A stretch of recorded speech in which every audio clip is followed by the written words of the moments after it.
नगर news 18 प्रतिबिंब जनमानसांचे। नमस्कार, मी ऋतुजा। नगर news 18 मध्ये आपल्या सर्वांचं स्वागत। बड़ी निंदनीय घटना जो अहमदनगर के शहर में हुई और वो किया गया एक पुलिस प्रशासन की तरफ से। जिस तरीके से मैं आपको बताना चाहूँगा कि मकर संक्रांति के दिन जिस मालीवाड़ा बस स्टैंड के ऊपर मॉक ड्रिल की गई अहमदनगर पुलिस की तरफ से, तो उसके अंदर नारे तकबीर अल्लाहु अकबर का नारा दिया गया और ऐसा बताया गया कि जिसके अंदर मुसलमान ही आतंकवादी होते हैं। और वो जो भी एक्टिंग था, मॉक ड्रिल था जो कर रहे थे, वो उससे मुस्लिम समाज के सेंटिमेंटल हिट हुए। उसमें जिस तरीके से हमारे मुस्लिम समाज की भावना दुखी, तो मैंने जाकर यहाँ पर मेरी खुद की फरियाद का एप्लीकेशन भिंगार पुलिस स्टेशन में दिया और उसमें मैंने मांग की है कि जितने लोग हैं जिन्होंने हमारे समाज की, पूरे देश के अंदर नहीं पूरी दुनिया के अंदर मुसलमान रहते हैं, इनकी भावना दुखी है।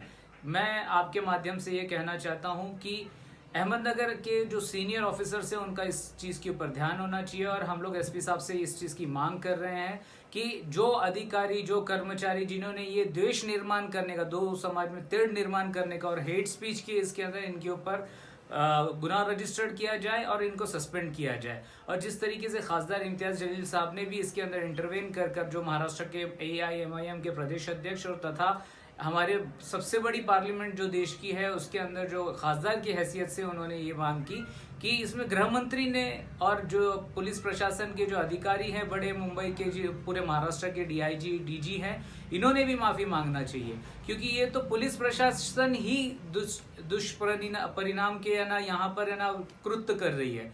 तो इसी तरीके से मैंने आपके माध्यम से कहा कि बड़ी निंदनीय घटना है। अहमदनगर का माहौल पहले ही खराब है और उसी के अंदर पुलिस का भी इस तरीके से इन्वॉल्वमेंट। अभी हम मांग करते हैं एसपी साहब से कि एसपी साहब, ऐसे जो लोग हैं जिन्होंने खुद जातिवाद, वर्दी पहनकर जातिवाद, जिस तरीके से मैंने बचपन से बड़ा हुआ हूँ और पुलिस का जिस तरीके से हमने देखा है, सदरक्षण आय कल निग्रह आय, तो ये कहाँ का इंसाफ है कि एक समाज के इसमें क्यों साध्वी प्रज्ञा सिंह जो हमारे मेंबर ऑफ पार्लियामेंट रही है, अभी जो एक्टिव है, इनके ऊपर देशद्रोह के केस नहीं चले।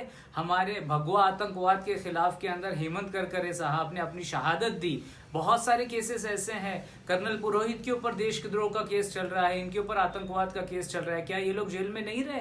उन लोगों का कौन सा समाज है जिसके ऊपर क्यों सिर्फ और सिर्फ मुसलमानों के नारे के? हमारे अल्लाह जिसको हम मानकर सारी चीजों को मानते हैं और नारा जो है वो हमारे समाज का है और उसका कुरान में अल्लाह का उल्लेख है। इस चीज के ऊपर हम मानते हैं कि ये जो है हेट स्पीच है, इसके ऊपर गुनाह भी दाखिल होना चाहिए। और एसपी साहब के माध्यम से अगर एसपी साहब उन लोग को सस्पेंड नहीं करते हैं तो फिर से हम लोग उनको नोटिफिकेशन देकर एक आंदोलन उभारेंगे और उसके अंदर हमारी पहले जिस तरीके से अभी भी मांग है कि जो भी अधिकारी कर्मचारी उसके अंदर इन्वॉल्व है, जिन्होंने ये गंदा काम किया है, इनका सस्पेंशन हो।